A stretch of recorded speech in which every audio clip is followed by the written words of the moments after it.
First, I'm going to create a new file, save it into the KT with the KT extension. So I'm going to name my file hello.kt.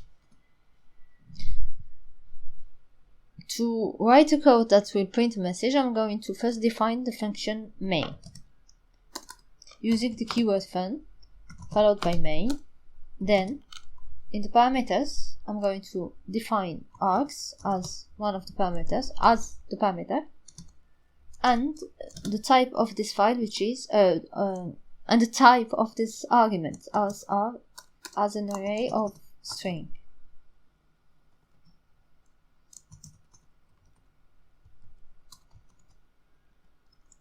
Now that I have my parameter, I'm going to use the function that will print a message or the message hello world into the console.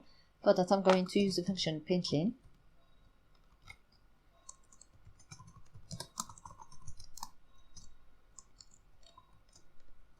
Save my file, and now to run this code, we'll have first to create a corresponding compiled version of this file.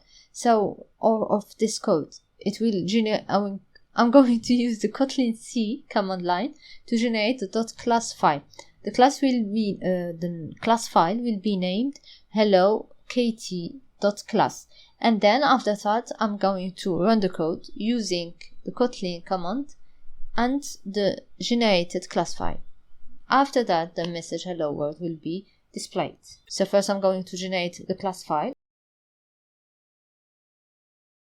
I'm going to use the Kotlin C command followed by hello.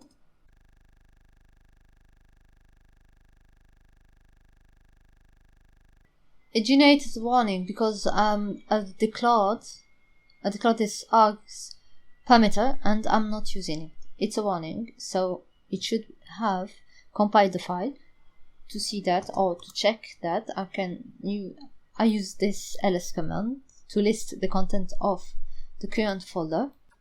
In fact, now to run my code, I'm going to use the Kotlin command followed by the generated class file named hello.kt. I'm not going to use the extension class. Thank you for watching and see you in the next video. Bye.